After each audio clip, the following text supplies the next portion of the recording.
Sakawa, welcome, bienvenidos. This is Roxana from Metamorphosis Rocks, and I just wanted to make a little comment about something that happened yesterday. Now, if you are watching videos, you know that I made a video about a situation that I had with a troll who decided to come at me with some stuff that was facts, not in evidence, that don't prove anything, okay? Now, we were talking about the Pelosi situation, and the statement that I was trying to make was that the behavior of some politicians, and this is interchangeable because when the Reds are doing it, when the Reds are guilty, the Blues are taking it wrong, and when the Blues are doing it, the Reds take it wrong. So it's a commentary. I just used Pelosi for the example.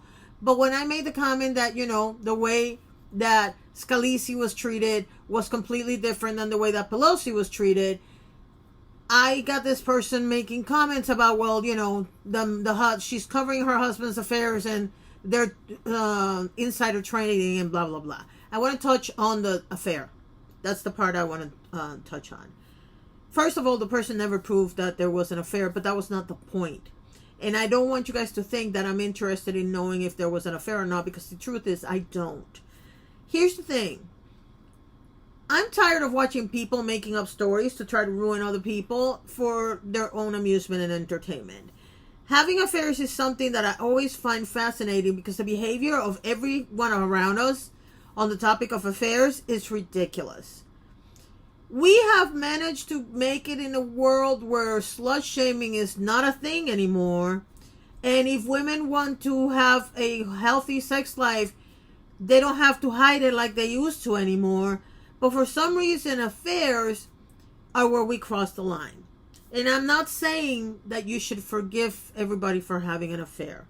What I'm saying is that it's none of your business unless the person we're talking about is your partner.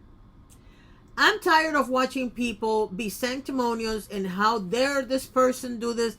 First of all, we don't know what's going on in that marriage. We don't know if it's an open marriage. We don't know if the person knows that they're having an affair and they've decided not to do anything about it. So why are we commenting again? Why are we making it our business? And exactly how does that justify, number one, going and accepting that somebody beat this man with a hammer because supposedly he was having an affair?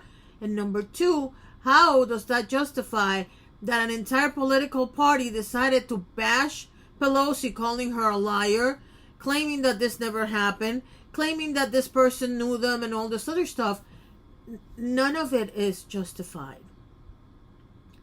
The same way that you want people to get respect and you want people to be treated right when they are victims of any kind of situation without blaming the victim when they're friends of yours or when people you admire, the same way you should have the same consideration for people that you don't care about. To me, it's very simple.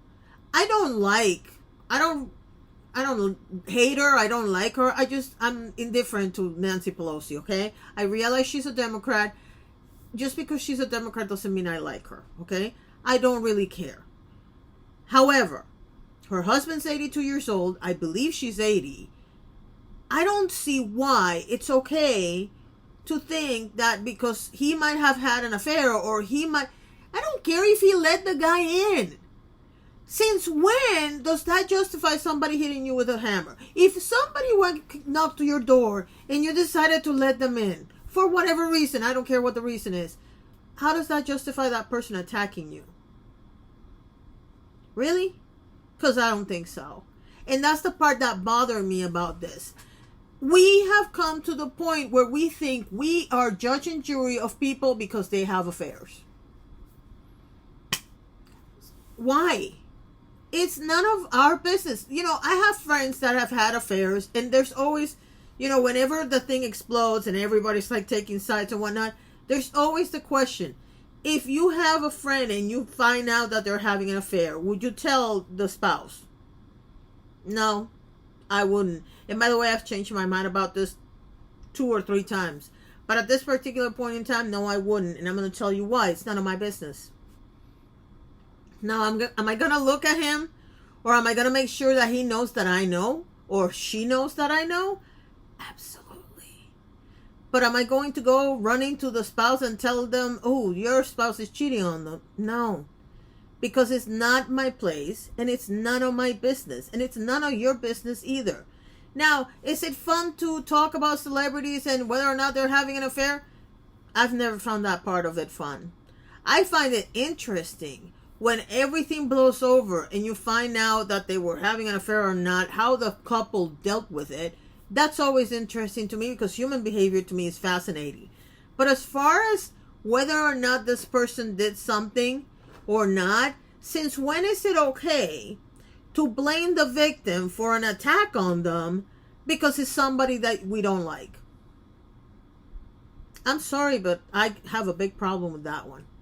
And every time, this person was not a Democrat, obviously. You can tell by some of the things that they say. But it's always fascinating to me when a person claims to be from one side of the aisle and the way they respond to situations, you sit there and you go, really? Kind of weird. I don't know. Anyway, let me know what you think. Thank you so much for watching and have a wonderful day. Bye.